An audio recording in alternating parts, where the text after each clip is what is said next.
C'est une grâce d'être avec vous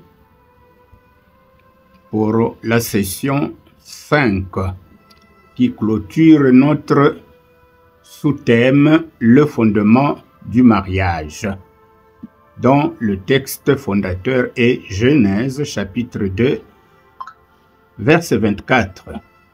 Nous avons essayé d'explorer cette expression « l'homme quittera son père et sa mère et s'attachera à sa femme et les deux deviendront une même chair ». Nous avons donc exploité chaque terme. L'homme quittera son père et sa mère. Ensuite, l'homme s'attachera à sa femme. Et enfin, les deux deviendront une même chair. Aujourd'hui, en guise de conclusion du chapitre sur le fondement du mariage, eh bien, nous allons essayer de comprendre la vie du couple en essayant donc de faire un rapprochement avec la vie de l'arbre. Alors, le psaume 1 va nous aider à faire ce rapprochement. Si vous avez déjà lu le psaume 1, vous comprendrez que ce psaume décrit deux hommes, deux voies et deux destinées. En un mot, ce psaume décrit l'homme intègre et l'homme indigne de Dieu. Alors, si nous prenons l'arbre,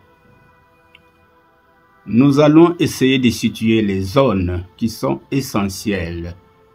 D'abord, la terre où s'enfoncent les racines pour puiser la nourriture dans le sol.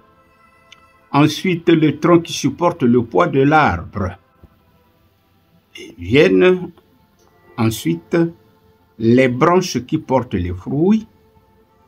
Enfin, les feuilles qui assurent la photosynthèse pour permettre aux fruits de se développer et de mûrir. Alors, quand nous venons à la vie du couple, nous pouvons relever aussi 4 zones. La première zone, c'est l'environnement où vit le couple.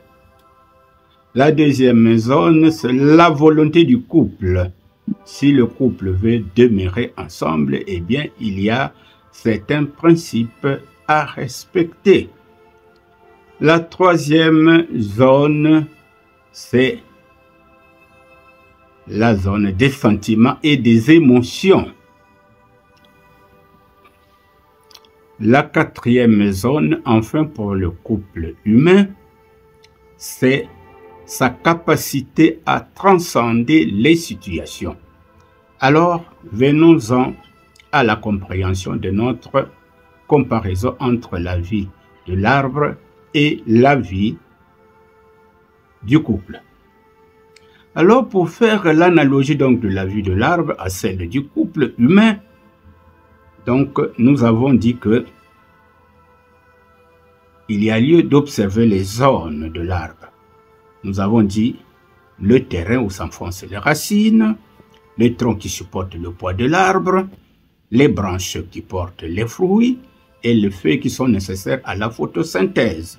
Ces 4 zones correspondent à 4 niveaux de thérapie dans un couple. Et nous avons dit qu'il s'agit de l'environnement où vit le couple, de sa volonté, de ses sentiments et pensées, et enfin de sa capacité à transcender les situations.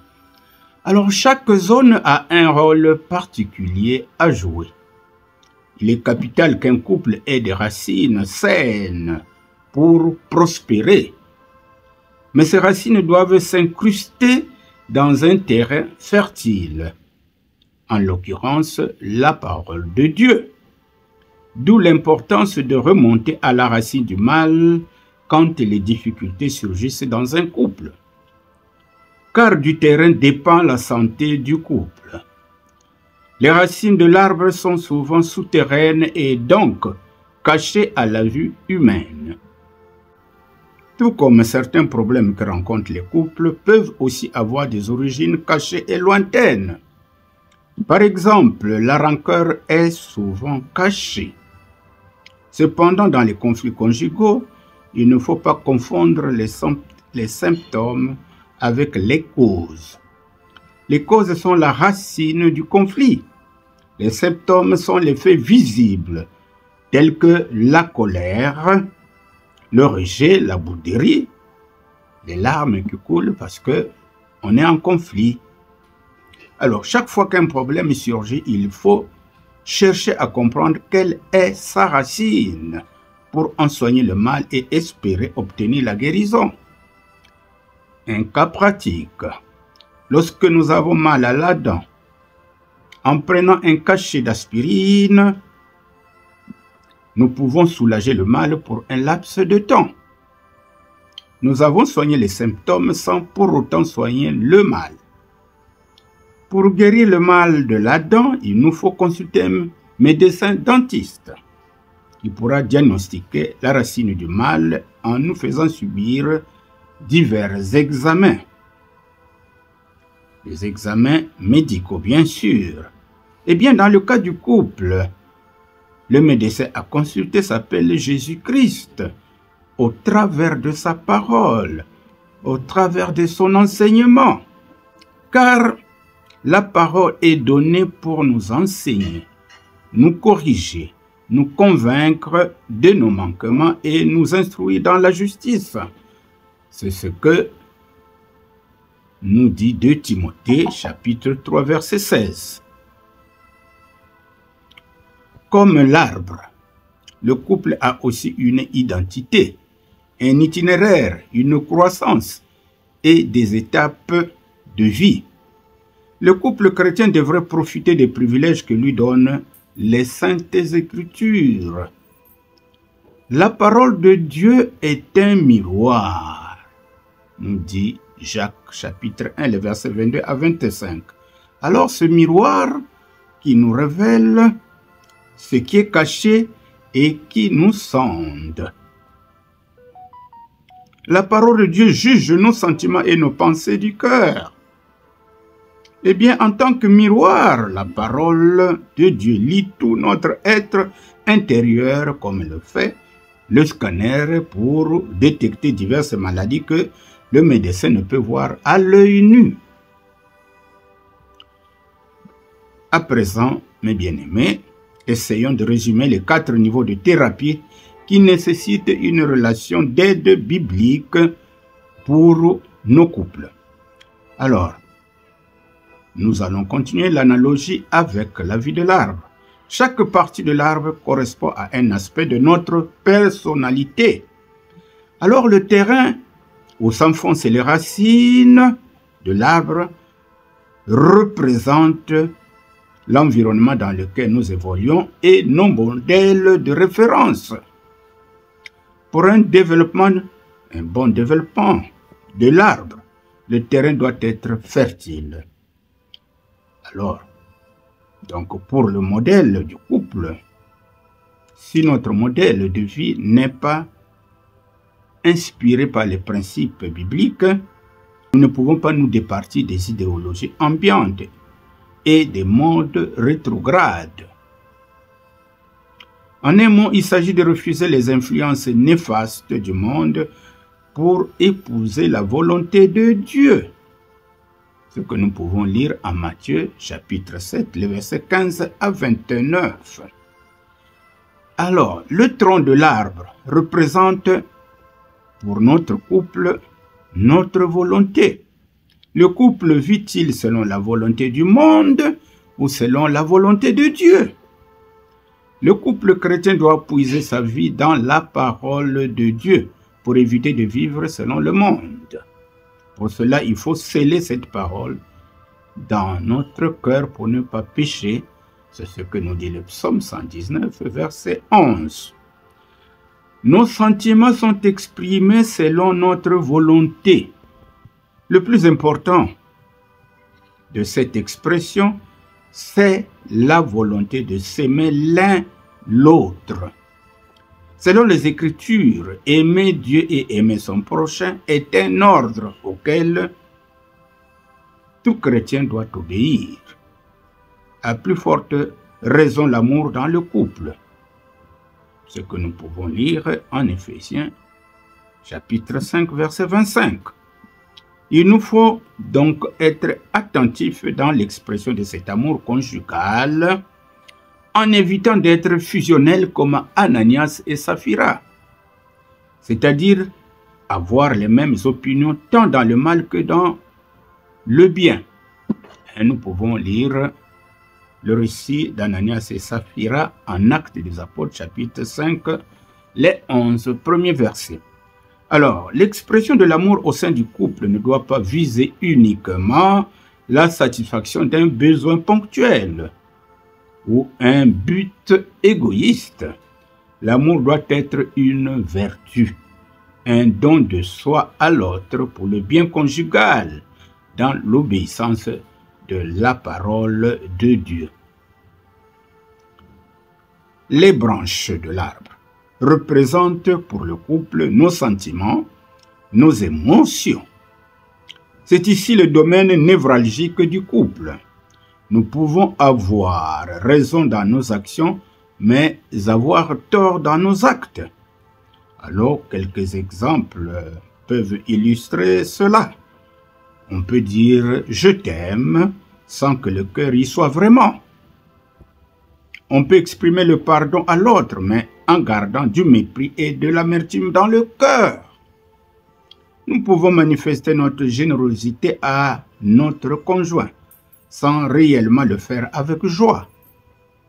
L'homme peut être fidèle à son conjoint, sans tendresse et sans égard. Et là-dessus, il y a des couples qui donnent l'impression que tout va bien, mais au-dedans tout ronge. Ah, c'est une fois le divorce consommé que l'on essaye de comprendre que leur union était devenue apparente et cachait une réalité malheureuse. Notre volonté est comme le cœur et les poumons du couple.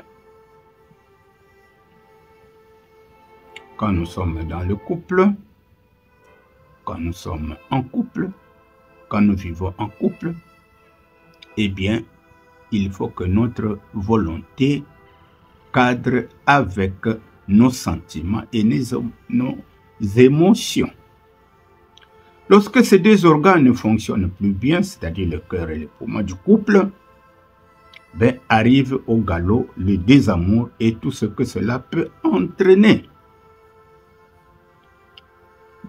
Alors, souvent les conséquences sont dramatiques.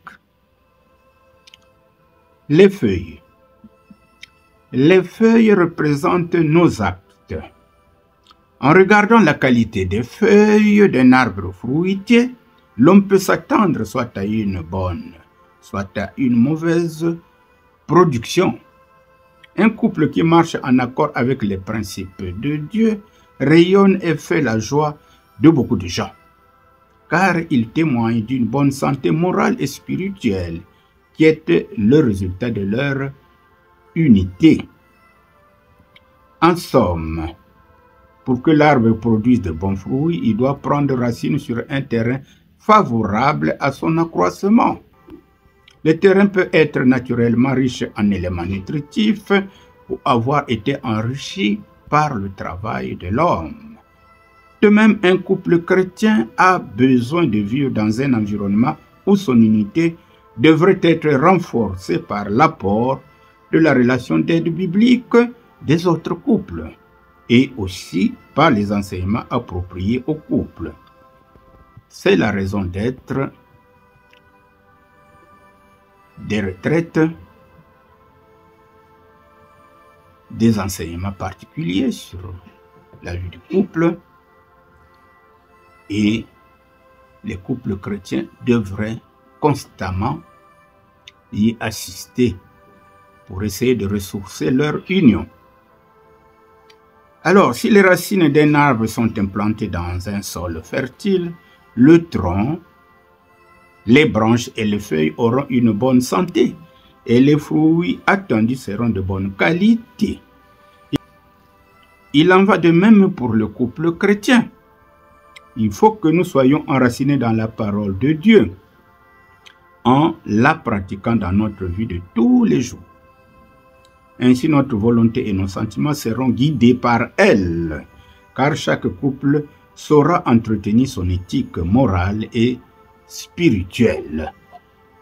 Alors, voilà mes bien-aimés, ce que nous avions voulu vous apporter comme conclusion à notre premier chapitre, le fondement du mariage. L'homme quittera son père et sa mère et s'attachera à sa femme et les deux deviendront une même chair ou une même personne. Alors, pour que nous soyons un peu beaucoup plus pratiques, nous avons prévu 3 exercices que les couples doivent normalement essayer de faire. Le but de ces exercices, c'est de bien assimiler le fondement du mariage à travers un échange qui se veut fructueux et instructif, afin de vivre le mariage comme un charisme qu'on acquiert par l'obéissance à la volonté de Dieu. Le couple doit prendre cet échange au sérieux pour qu'aucun sujet lié à leur union ne puisse désormais être tabou. Chaque séance doit être encadrée en amont par une prière de don de soi à Dieu, en aval par une prière qui doit refléter l'intérêt de la rencontre, en confessant chacun ses péchés en vue d'affermir davantage les liens conjugaux. Premier exercice. Nous venons là de prendre l'image de la vie de l'arbre appliquée à la vie du couple. C'est une image très parlante. Alors nous vous demandons de relever au 3e niveau de thérapie qui concerne les sentiments et les émotions. Nous avons parlé des sentiments et des émotions. Par exemple, pour être pratique sur la tendresse, sur le respect mutuel, sur l'affection, sur le dialogue. Qu'est-ce qu'il convient de corriger et d'améliorer? Voilà le premier exercice. Le deuxième exercice. Le mariage implique de quitter l'un et l'autre ses parents. Les quitter physiquement et intérieurement. Comment vivez-vous l'absence de vos parents dans la gestion de votre ménage? L'éloignement vous aide-t-il à prendre en main la gestion de votre union dans tous ses compartiments? Êtes-vous dépendant des parents ou vous êtes devenu indépendant des parents parce que vous avez grandi et mûri en sagesse? Enfin, 3e exercice. Alors, nous arrivons donc à un moment crucial parce que c'est une séance qui peut amener beaucoup d'émotions. Et c'est une séance qui demande de l'humilité et un esprit disposé au pardon. Il faut que vous soyez dans un moment calme, en retrait de tout bruit et de tout dérangement. Chacun de vous va prendre une feuille et écrire une lettre à l'autre. Chacun doit être de son côté, bien sûr. Donc, dans la lettre, vous allez énumérer les qualités de votre conjoint ou de votre conjointe. Ensuite, les défauts. Et enfin, qu'est-ce que vous demandez, dans quel domaine vous demandez qu'elle puisse s'améliorer. Ah, une fois que vous avez terminé, vous pouvez prendre le temps que vous voulez. Vous faites l'échange de lettres. Donc, votre lettre est destinée à votre épouse, l'autre à l'époux. Eh bien, chacun va lire ce que le conjoint a écrit, la conjointe. Et après, vous faites la mise en commun. Alors, c'est le moment le plus important, le moment de mise en commun, parce qu'il faut laisser tomber les barrières. Il y a des gens qui n'aiment pas qu'on touche leurs défauts. Il faut laisser tomber les barrières. Il faut faire des concessions. Il faut accepter que l'autre puisse dire que tel domaine ne marche pas. Et dans un esprit d'humilité, vous allez confesser vos manques l'un et l'autre. Si quelques larmes peuvent couler, c'est déjà une bonne chose. Ça suppose que vous vous êtes repenti du mal que vous avez fait à l'autre. Et après, priez. Apportez votre fardeau à Jésus. Jésus nous lance un appel. Tous ceux qui sont fatigués et chargés, venez à moi, je vous donnerai du repos. C'est-à-dire que Jésus va nous alléger de notre poids de culpabilité et nous recevrons la paix de Dieu qui surpasse toute intelligence. Nous comprendrons que c'est le moment de nous pardonner et de nous réconcilier. Donc, tout le fardeau, il faut l'apporter au pied de Jésus. Donc, dans un esprit de prière. C'est pourquoi nous avons dit que c'est l'exercice le plus délicat, parce que ça demande de la grandeur spirituelle, c'est-à-dire de l'humilité. Parce que l'esprit de pardon n'est pas donné à tous. Il y en a qui pardonnent difficilement, mais dans le couple, il faut qu'on arrive à cultiver l'esprit du pardon. Et nous verrons qu'il y aura plus de situations qui vont nous dépasser. Voilà mes bien-aimés, ce que nous avions voulu partager avec vous. Que Dieu vous bénisse. Mais avant tout, avant de nous séparer, nous allons formuler une petite prière pour vous. Prions. Merci mon Dieu, mon roi, pour ce temps que nous avions passé ensemble sur la nécessité de comprendre la vie du couple. Nous avons pris un exemple. Nous avons donc fait l'analogie de la vie du couple à celle de l'arbre. Et il y a bien des domaines que nous devons corriger et améliorer. Donne-nous, Seigneur, ce courage de confesser nos péchés, nos manquements, pour que nos cœurs soient dans la joie d'être pardonnés comme le roi David, après avoir péché, quand il s'est réellement confié à Dieu pour confesser son péché, et bien après il a retrouvé la joie d'être pardonné, comme nous le dit le psaume 32. Merci Seigneur de toucher le cœur des couples qui nous suivent et surtout d'apporter leur fardeau à Jésus-Christ, qui est la solution de nos problèmes. Que Dieu vous bénisse.